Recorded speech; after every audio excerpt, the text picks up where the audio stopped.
हमारे साथ जुड़ रहे हैं बाजार के जाने माने दिग्गज और कंप्लीट सर्कल वेल्थ के सीआईओ और मैनेजिंग पार्टनर गुरमीत चड्ढा साहब। चड्ढा साहब, बहुत बहुत स्वागत है आपका। धन्यवाद हमें समय देने के लिए। सबसे पहले तो बहुत बहुत बधाई। लाइफ हाई आज फिर से बनते दिखे हैं। आपसे मुलाकात हुई थी चुनाव के नतीजों के वक्त, तब से आप लगातार बुलिश हैं। उस दिन भी आप यही कह रहे थे कि बहुत बढ़िया मौका है खरीदारी करने का, और तब से कितना 2000 पॉइंट तो बढ़ ही चुका है सर। बहुत ज़बरदस्त एक्शन निफ्टी में आया है और लो से देखेंगे तो और भी ज़्यादा है। तो अब बताएं सर, वहाँ से तो बढ़िया एक्शन हुआ है, अब व्हाट नेक्स्ट? नमस्ते अनिल जी, हमेशा हमेशा प्रिविलेज है आपसे बात करना। Thank you sir. मुझे लगता है कि थोड़ा सा बाजार में क्या हम जब भी एक नया हाई बनाते हैं हमें सेलिब्रेट भी करना चाहिए, लेकिन जैसे बैट्समैन करता है जब वो 50 से 100 पे पहुंचता है तो एक फ्रेश गार्ड लेता है ताकि दोबारा एक गोल को रीसेट कर सके, वो करना जरूरी है। और कोई भी अगर करेक्शन आपको मिलता है, मैंने हमेशा बोला है, बहुत समय से बोल रहा हूँ कि इंडिया अभी भी बाय ऑन डिप्स है। जब भी आपको मौका मिले, बाजार मौका देगा, चाहे वो 4 जून को दिया हो, चाहे वो इसराइल ईरान के कॉन्फ्लिक्ट में दिया हो, चाहे रशिया यूक्रेन के लिए दिया हो, चाहे कोविड में दिया हो, हम हर साल मौका देता है। और पिछले 40 साल में शायद 40 बार मौके दे चुका होगा इंडेक्स की हिस्ट्री में। तो बाय ऑन डिप्स करिए। थोड़ा सा मुझे लगता है अर्निंग्स का जो टेक्सचर है थोड़ा वीक है। अगर आप देखेंगे, अगर मैं मिड कैप की बात करूं, जैसे अगर आप 150 स्टॉक्स देखें जो 101 से 250 के स्टॉक्स हैं इंडेक्स के, ऑलमोस्ट 50% सुपर स्टॉक 40 के ऊपर के पी पे हैं। और अगर आप ईपीएस अपग्रेड देखेंगे तो सिर्फ 30-35% में हुआ है। बाकी जगह अर्निंग या तो फ्लैट रही है या नीचे आया है। तो अर्निंग के हिसाब से थोड़ा सा पोजीशन करिए, वो सबसे बड़ा हेज है बाजार का। और थोड़ा सा बाजार में रोटेशन अनिल जी देखने को मिल रहा है। जैसे जब हम मिले थे तो बैंक निफ्टी में हम बोल रहे थे कि काफी फाइनेंशियल्स में जूस है, 47-48 हजार था, अभी 52,000 क्रॉस किया है, क्योंकि बैंक्स में ईपीएस ग्रोथ सबसे अच्छी थी और एफपीआई सेलिंग के लिए कारण कारण की वजह से थोड़ा सा अंडर परफॉर्मेंस था। मुझे लगता है थोड़ा सा रब ऑफ एनबीएफसीज में आएगा। जैसे जैसे 10 ईयर बॉन्ड यील्ड आज बड़ा ऐतिहासिक दिन है, आज 28 तारीख को हमारा बॉन्ड इंक्लूजन हो रहा है ग्लोबल बॉन्ड इंडेक्स में। मुझे लगता है लॉन्ग टर्म इसके काफी इंप्लीकेशन है। तो जैसे जैसे कॉस्ट ऑफ फंड्स में गिरावट आएगी, थोड़ा सा हर एनबीएफसी में मैंने चैनल चेक किया है, लैप हो, लैस हो, सिक्योर्ड क्रेडिट हो, कई जगह उन्होंने थोड़े से यील्ड बढ़ाए हैं। 50-75 पैसे का इंटरेस्ट रेट्स का अपवर्ड रिवीजन हुआ है। तो मुझे लगता है निम्स शायद सरप्राइज कर सकते हैं। तो अच्छी एनबीएफसी है जिन्होंने इतना पार्टिसिपेट नहीं किया है, जैसे बजाज फाइनेंस है, चोला है। पूना वाला में हमें बिकवाली दिखी क्योंकि एक बड़ा ब्लॉक आया था 75-76 लाख शेयर्स का। वहां पे मुझे लगता है एक रब ऑफ हो सकता है। तो थोड़ा सा काउंटर सिक्लिकल होने की जरूरत है। कोई भी बिजनेस जो थोड़े टेम्पररी पेन से है लेकिन अच्छा बिजनेस है, वहां पे थोड़ा पोजीशन बढ़ाइए। जहां पे बहुत ज्यादा पैसा बन गया है वहां पे थोड़ा सा रीबैलेंसिंग। बात है तो थोड़ा सा आपको चर्निंग की ज़रूरत है। जहाँ तेज़ी से अच्छी मजबूती हो चुकी है उन सेक्टर्स को आप थोड़ा कम करिए, और जहाँ अभी अपसाइड बाकी हो, अब कहाँ आपको वेटेज बढ़ाने के मौके नज़र आ रहे हैं? कहाँ कहाँ आपको लगता है कि ज़्यादा खरीदारी के मौके हैं? एक तो जो कल ही डेवलपमेंट हुआ Anil ji, telecom tariff hike हुआ, बहुत समय बाद इतना बड़ा हाइक देखने को मिला। पोस्टपेड में भी हाइक देखा, प्रीपेड में तो देखा, और 13 से लेके 20% हाइक है। एयरटेल ने आज फॉलो थ्रू किया। मुझे लगता है भारती बहुत अच्छा किया है, यहाँ से फर्दर रीरेट हो सकता है। आप देखिए उन्होंने पिछले क्वार्टर करीबन करीबन 7 मिलियन सब्सक्राइबर ऐड किए। उनके 4G सब्सक्राइबर 25 करोड़ क्रॉस कर चुके हैं, जो उनका 36-37 करोड़ का बेस है।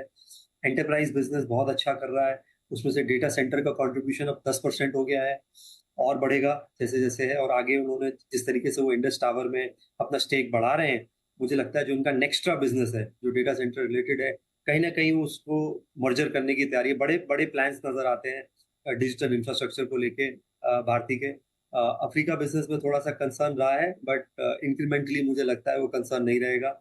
और होम ब्रॉडबैंड सब में बहुत अच्छा कर रहा है भारती में। एक हमने देखा है जब भी टैरिफ हाइक हुआ है, मैक्सिमम जो पास थ्रू होता है जो हमें आरपू में दिखता है वो भारती में दिखता है। ऑलरेडी 209-210 रुपए में, और उन्होंने एक बार 300 की गाइडेंस दी थी एक साल पहले। मुझे लगता है नियर फ्यूचर में 250 के आसपास आरपू होने की संभावना है, और अच्छा ऑपरेटिंग लेवरेज देखने को मिलेगा। डिजिटल इंफ्रा प्लेस में हम काफी कंस्ट्रक्टिव है अनिल जी, चाहे वो तेजस है, टाटा कम्युनिकेशंस है, इंडस टावर 15-16 के मल्टीपल पे है, भारतीय उसमें स्टेक बढ़ा रहा है। तो ये डिजिटल इंफ्रा, टेलीकॉम इंफ्रा हमें पसंद है। टेलीकॉम के अलावा एक थीम जो मैंने आपसे पहले भी चर्चा करी थी जब हम मिले थे, वो एक रीसाइक्लिंग थीम है। मुझे लगता है कि ये जो हम अपने एनवायरनमेंट के साथ कर रहे हैं, जैसे आप देखिए पानी की कितनी किल्लत है मेट्रोज में, हम सीवेज को सिर्फ 20% ही ट्रीट करते हैं। डिसैलिनेशन हम बिल्कुल नहीं करते हैं। आप देखिए दिल्ली में एक टैंकर है आज 15,000 रुपए के आसपास का मिलता है। आप उसकी कॉस्ट निकालेंगे तो 50-60 पैसा है लीटर। लेकिन जो अगर आप डिसैलिनेशन करेंगे तो शायद 8 या 9 पैसे में हो सकता है।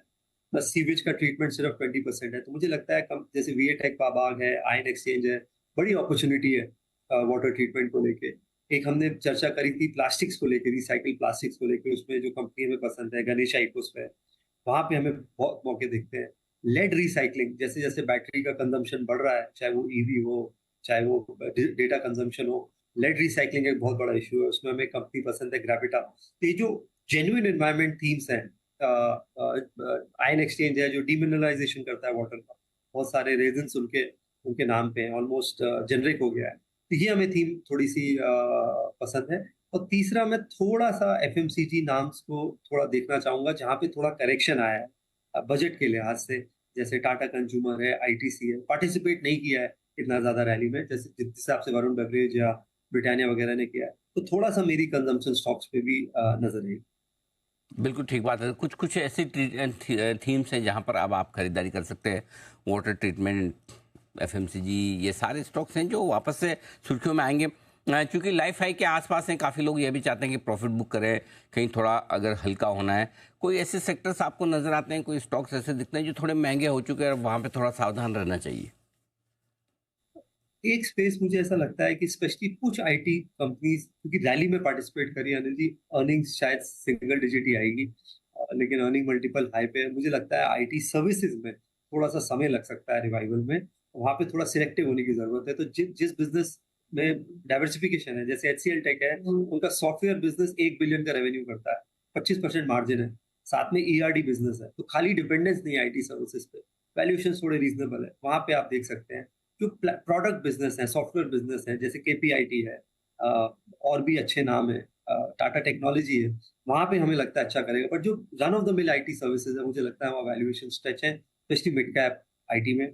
दूसरा मुझे कुछ थोड़ा सा डिफेंस में मुझे लगता है मुझे ओवर हीटिंग लग रही है, क्योंकि जब आप सिक्लिकल्स को, इंडस्ट्रियल्स को 60-70 पी पे वैल्यू करने लगे और कंज्यूमर कंपनीज की तरह लेने लगे, तो ये 2003 से 7 की याद दिलाता है कि उसके बाद हमने देखा था। तो थोड़ा-सा वहाँ मुझे लगता है, मैं नहीं बोल रहा हूँ कि लॉन्ग टर्म अपॉर्च्युनिटी नहीं है डिफेंस में, बट आप 70-80 का मल्टीपल नहीं दे सकते। वो थोड़ा-सा आपको वहाँ पे एक्सपोज़र पे थोड़ा-सा जो है ध्यान रखना चाहिए। और सबसे बड़ा मुझे लगता है जहाँ रेगुलेटर चिंता दिखा रहा है, जैसे माइक्रो फाइनेंस में हमने देखा उज्जीवन ने रिवीजन किया। थोड़ा-सा छोटे लेवल पे अनसेक्योर्ड क्रेडिट पे स्ट्रेस दिख रहा है। आरबीआई ने अपनी रिपोर्ट में बोला कि सबसे ज़्यादा स्ट्रेस जो फिनटेक लेंडर्स हैं, वहाँ देखने को मिल रहा है। थोड़ा बहुत माइक्रो फाइनेंस में। तो थोड़ा-सा वहाँ पे यूफ़ोरिया से बचें, क्योंकि क्रेडिट आपको मौका नहीं देगा। एक एक्सीडेंट होगा और स्टॉक कब 30, 40, 50% चला जाएगा आपको पता नहीं लगेगा। ये सारी चीज़ें आपको ध्यान में रखना जरूरी है। अब आइए रिजल्ट सीजन पर एक राय आपसे लेना चाहता हूँ। बस अब शुरुआत होने वाली है। कहाँ आप देख रहे हैं कि इस तिमाही के रिजल्ट्स जो आएंगे वो कहाँ बेहतर रहने चाहिए, कहाँ कमज़ोर? अ, बैंक्स के नतीजे अच्छे आएँगे अनिल जी, जैसे मैंने बोला 10 ईयर यील्ड अगर आप देखें पिछले तिमाही में 7.18 थी। अभी आज ऐतिहासिक दिन है 28, आज मुझे लगता है 7 के नीचे है 10 ईयर यील्ड, लगभग 7 ही है। तो आपको थोड़ा-सा ट्रेजरी गेन देखने को मिलेगा। पीएसयू बैंक सरप्राइज़ कर सकते हैं। बहुत समय बाद जो टॉप 2-3 पीएसयू बैंक्स हैं, मैंने मुझे याद नहीं, मैंने लगातार उनका 1% आरओए देखा हो। ये बहुत ही बड़ा मुझे लगता है स्ट्रक्चरल टर्न अराउंड है पीएसयू बैंक्स में। और बहुत लोग जीएसटी को बहुत बड़ा रिफॉर्म मानते हैं। मैं आईबीसी को, जो बैंक्रप्सी कोड है, उसको और भी बड़ा रिफॉर्म मानता हूँ। उसने क्रेडिट डिसिप्लिन लाया है कॉर्पोरेट्स में, इंडिविजुअल्स में, एसएमईज में। तो मुझे लगता है फाइनेंशियल्स बहुत अच्छा करेंगे। कैपिटल मार्केट प्ले में थोड़ा करेक्शन आया है क्योंकि लोगों को लगता है कि सेबी थोड़ा-सा एक्शन लेगा डेरिवेटिव्स के एक्सेस यूसेज को लेके। तो कुछ स्टॉक एक्सचेंज वाले स्टॉक्स में थोड़ा करेक्शन है, कुछ आज हमने देखा सीडीएसएल ऊपर है क्योंकि शायद बोनस अनाउंसमेंट है। तो कहीं भी अगर कैपिटल मार्केट प्ले में कोई गिरावट मिलती है, चाहे वो एएमसी है, एक्सचेंज है, ब्रोकिंग है, डिपॉजिटरी है, वहाँ पे बाय ऑन डिप्स के हिसाब से नतीजे अच्छे हो सकते हैं। और तीसरा मैं कंज्यूमर ड्यूरेबल्स को देखना चाहूँगा। ये समर सीज़न जो गया है, बेवरेज और कंज्यूमर ड्यूरेबल कंपनीज़ का, इनके नतीजे काफ़ी तेज़ होने के आसार हैं। तो यहाँ पे एक मेरी निगाह है। ये है आपके लिए रियल सीजन का पूर्वानुमान। गुरमीत जी, बहुत बहुत धन्यवाद आपका। शुक्रिया समय देने के लिए और बाजार पर विस्तार से हमारे दर्शकों को अपना डायरेक्शन और साथ ही इन्वेस्टमेंट के मौक़ों पर राय देने के लिए।